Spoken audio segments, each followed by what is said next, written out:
नमस्कार, वंदे मातरम। मैं हूं श्यामगिरी। आप देख रहे हैं हमारा चैनल मुद्दा भारत का। मुद्दा भारत का यानी मुद्दा आपका, मुद्दा महाराष्ट्र की राजनीति का।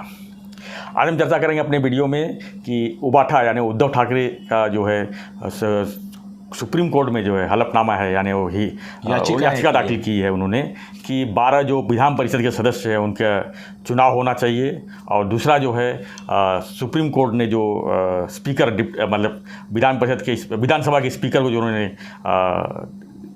निर्णय दिया है कि जो है जल्दी जल्दी उसके ऊपर फैसला करे, इस पर उन्होंने याचिका दाखिल की है। इसका क्या रिजल्ट आएगा इसी पर हम चर्चा करेंगे, क्योंकि बहुत से लोग को उत्सुकता है कि आखिर में विधानसभा के जो अध्यक्ष हैं किस तरह का फैसला सुनाएंगे। इसी पर हम थोड़ा सा चर्चा करेंगे हमारे सहयोगी अनिल थत्ते जी से, और जानेंगे कि महाराष्ट्र की राजनीति किस तरह पावर कोई और मोड़ ले सकती है क्या। सर ये दो याचिकाओं के बारे में आपका थोड़ा गलतफहमी ये है कि ये जो जल्दी निर्णय नहीं दे रहे हैं जी राज्यपाल नार्वेकर जी अध्यक्ष विधानसभा, उसके बारे में जो याचिका है वो अभी चर्चा में सुप्रीम कोर्ट में नहीं है जी। दो जो याचिका है उसमें से एक है जो कल है, उसमें उन्होंने जो 12 विधान परिषद सदस्य राज्यपाल के मनोनीत होते हैं उसके ऊपर स्टे दिया था।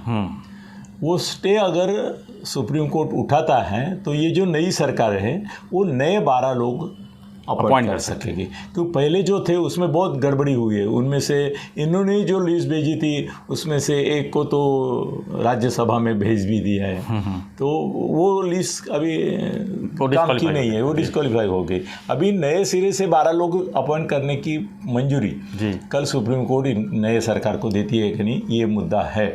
और मेरी तो ये भी आज का उद्धव ने दाखिल की है विधान परिषद के लिए। हाँ, ये भी उनकी है कि परमिशन जो पहले थे उनको ये करने के लिए करो, और ये राज्यपाल को जो अधिकार दिया है इसका, उसके बारे में भी उन्होंने कुछ ऑब्जेक्शन लिए हैं। तो मेरा अंदाज़ा, अनुमान, और सुप्रीम कोर्ट है सर, जानकारी बोलना मुश्किल हो जाता है क्योंकि वो कोर्ट का अवमानना होती है। मगर चलो मैं बोल देता हूँ इतना ही कि कल जी सुप्रीम कोर्ट का जो निकाल आएगा, 12 सदस्यों की जो स्थगिति दी है कि राज्यपाल नहीं अपॉइंट कर सकते 12 लोगों को, वो स्थगिति कल रिमूव की जाएगी, हटाई जाएगी। सरकार को जी, ये जो अभी नई सरकार बनी है, फिर से नहीं बोलना पड़ता है ना जी, तो नई सरकार तो एक साल का हो गया, अभी नए लिए हो गई है। नई सरकार को मौका मिल जाएगा 12 लोगों को अपना सदस्य बनाने का। बिल्कुल। तो अभी वो 12 सदस्य अपॉइंट करने का मौका उनको मिलेगा, और उसका पॉलिटिकली बहुत बड़ा फ़ायदा।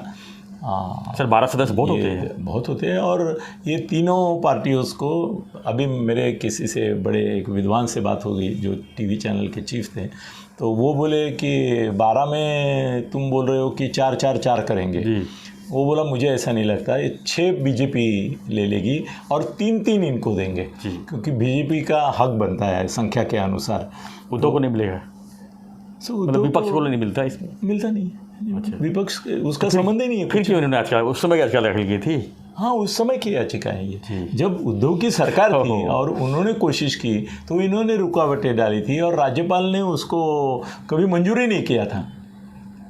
राज्यपाल के पास गई थी और उन्होंने कोश्यारी ने कभी मंजूर नहीं की थी। तभी करके इन्होंने ये किया कि जब मौका आएगा तब इसको उठाएं। हाँ, कि ये स्थगिति जो है हटा के नए सिरे से करने दो, मगर इनकी इच्छा है कि जो पहले यादी गई है कोश्यारी के पास उसी से करो, ये उबाठा कहती है। अच्छा। और ये कहते हैं कि अभी नए सिरे से इसके ऊपर विचार होगा। तो राज्यपाल को हक है, वो हक दोनों तरफ का है, मतलब पहली लिस्ट बाजू में रखने का भी और नई लिस्ट लेने का। तो सीधी बात, वो तो वही हक जताएंगे जो सरकार बनी हुई है। वो तो अभी क्या सुप्रीम कोर्ट है करके ओपनली नहीं बोल सकते, मगर मालूम है अपने को कि उन्हीं की तरफ वो जाएगा। तो थोड़ा डिस्प्यूट इतना ही मैंने आज जो सुना, और बड़े वरिष्ठ पत्रकार भी हैं वो, उन्होंने बोला कि 12 में से 6 बीजेपी ले लेगी और 3 राष्ट्रवादी को और इनको दे देंगे। सर राष्ट्रवादी का फ़ायदा देखो कैसे हो रहा है, अभी विधान परिषद में भी ये हो रहा है। और दूसरी बात यह है कि अभी विधान परिषद में स्थिति ऐसी है कि महाआघाड़ी जी और महायुति जी दोनों के 30-30 सदस्य हैं। तो अभी एक वोट इधर का उधर जाएगा तो उसका विरोधी पक्ष नेता भी विधान परिषद में बनेगा। अभी जो है 92 उनको हटाया जा सकता है, मगर एक वोट इनका, हाँ, ये होने के बाद या कभी भी उनका वो मामला और अलग है। कांग्रेस दावा करेगी ही, या तो ये करेंगे वो लीडर ऑफ द अपोजिशन, उसमें अगर तुम्हारे इनकी पार्टी जो है राष्ट्रवादी पार्टी, उन्होंने अपना एक वोट जो है वो इनकी ओर दे दिया, तो leader of the opposition Congress का बन सकता है। और तो करेंगे वो तो करेंगे, इतना हलकटपना करना ही चाहिए। तो सर अभी अपने मित्रों को मैं कह देता हूँ कि कल की सुप्रीम कोर्ट की याचिका अगर दूसरी तारीख नहीं मिली तो, क्योंकि ये भी आजकल बहुत करते हैं, वो दूसरी तारीख नहीं मिली और निकाल लगा तो वो सरकार के पक्ष में लगेगा, राज्यपाल को पूरा अवसर मिलेगा कि नए सिरे से वो 12 विधान परिषद सदस्य करेंगे। अब मेरा अंदाज है 4-4 करेंगे, और मेरे दोस्त जो हैं डॉक्टर उदय निरगुड़कर, उनका अंदाज है 6-3-3 ऐसा होगा। देखते हैं किसका क्या होता है। सर अभी दूसरी तारीख जो है वो 31 तारीख को है। चुनाव आयोग ने जो निर्णय दिया है कि चिन्ह और नाम दोनों इनको दिए हैं एक नाथ शिंदे की पार्टी को, तो उसके बारे में इन्होंने चुनाव आयोग के निर्णय के खिलाफ याचिका की है। वो 31 तारीख को आने वाली है जी याचिका सामने सुप्रीम कोर्ट के। सर चुनाव आयोग ने तो रिपोर्ट दे दिया है, तो अब सुप्रीम कोर्ट क्या करेगी? कैसे है ना कि यहाँ विधानसभा में सुप्रीम कोर्ट ने भी बोला कि यहाँ पे फाइनल अधिकार सभाध्यक्ष का है।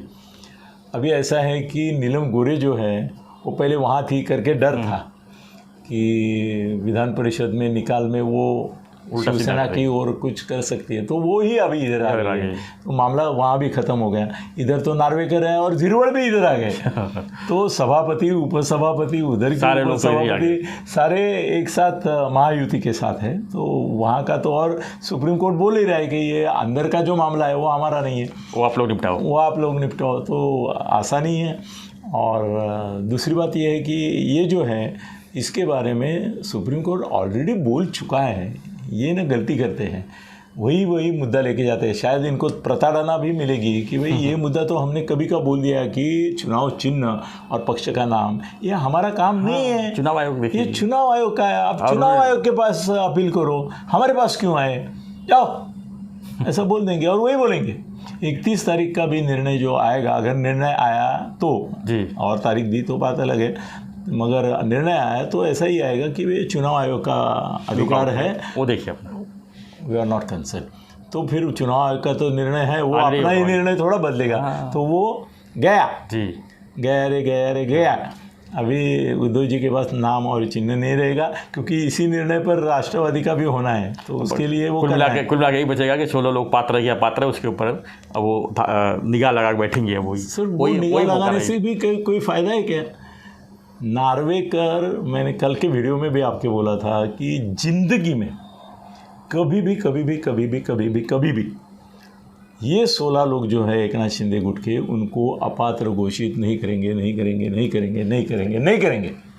अगर ये भी बोला था मैंने, आज रिपीट करता हूँ, अगर नार्वेकर ने इन 16 लोगों के खिलाफ निर्णय देते हुए उनको अपात्र घोषित किया, तो अगर होने वाला नहीं है, मगर की बात करती है ना कभी करते किया, तो फडणवीस सबसे बड़े गुनहगार सिद्ध होंगे।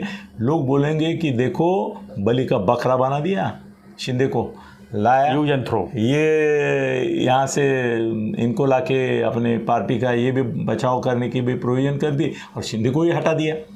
और शिंदे जाते हैं ना तो अजित पवार को मुख्यमंत्री अभी नहीं बनाएंगे, वो बिल्कुल नहीं बनाएंगे, अभी फडणवीस ही होंगे। तो इनको हटा के वो अपात्र घोषित करके अगर फडणवीस बने तो सर महाराष्ट्र में इतना बड़ा विलन ही नहीं होगा। सब बोलेंगे कि उनको मुख्यमंत्री बना था करके, ये सब पूरा गेम, मतलब जैसे पेशवाई में नाना फडणवीस विलन हो गए, वैसे ये फडणवीस विलन बन जाएंगे। बड़ी बुरी हालत, और इसका असर पूरे देश में पड़ेगा, इसका सब जगह पड़ेगा। बोले कैसे घातकी लोग हैं, देखो उसको बुलाया, मुख्यमंत्री बनाया और अपने ही सभाध्यक्ष के हाथ से उसको मरवाया भी। सर नहीं होगा, नहीं होगा, इतने हलकट तो वो नहीं है कोई, तो और इतने निर्लज्ज भी नहीं है, तो वो भी निर्णय क्लियर है जी कि वो 16 अपात्र नहीं होंगे। अभी इसमें और एक चक्कर कल आ गया है कि उन्होंने एक 7 दिन का समय देके नोटिस भेजे जी कि 40 इनके और उनके क्या 9 या 11 क्या है वो अपना तुरंत ये भेजे कि भाई आपकी पोजीशन क्या है। तो उसके बारे में अभी सब लोग बोल रहे हैं कि हमको मिला ही नहीं है जी। 90% लोग बोलते हैं हमको मिला ही नहीं जी। और वो बोलते हैं कि मिलने के बाद 7 दिन हम रिप्लाई दे सकते हैं।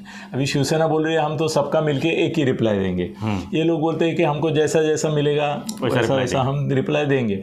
इसमें और एक हो सकता है कि अभी सब ये चर्चा जो हो रही है सबसे, वो बोलेंगे कि हमको मिला ही नहीं है लेटर। क्या है ना, इसके लेटर में भी गड़बड़ क्या है मालूम है, ईमेल से भेजा तो ठीक है, मगर अगर उन्होंने बाय पोस्ट भेजा है, वो स्पीड पोस्ट रहता है ना, क्योंकि ठप्पा मिलता है कितने बजे दिया, कितने के दिया, कौन रिसीव किया। हाँ, और सर ये जो लोग है ना, ये बम्बई में एक जगह रहते हैं आमदार निवास में, और गाँव इनके बहुत दूर दूर है सर, ऐसे दूर दूर गाँव है, वहाँ तक पोस्ट वाला पहुँचने को 7 दिन लगेंगे, उससे ज़्यादा दिन लग सकते हैं। सर नार्वेकर जी बोल देंगे कि भाई 7 दिन का समय पूरा है करके हम लोग 15 दिन का दे रहे हैं। 15 दिन का नहीं होगा बोलेंगे महीने का दे देंगे, और ये इतने जल्दी चर्चा में उसको आने ही नहीं देंगे।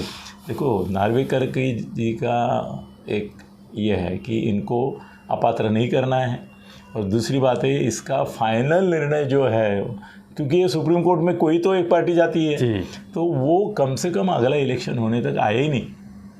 तो सर ये कल वाला मामला भी जो है वो अगर निर्णय आया तो महाआघाड़ी के खिलाफ, उद्धव के खिलाफ और शिंदे के पक्ष में आएगा कि 12 राज्यपाल को 12 अपॉइंट करने का अधिकार है, और 31 को जो आएगा वो भी चुनाव आयोग की तरफ फिर वापस भेज देंगे, बोलेंगे आप निर्णय लो, उनका निर्णय ऑलरेडी पहले से आया हुआ है, तो हार के पीछे हार सुनिश्चित है।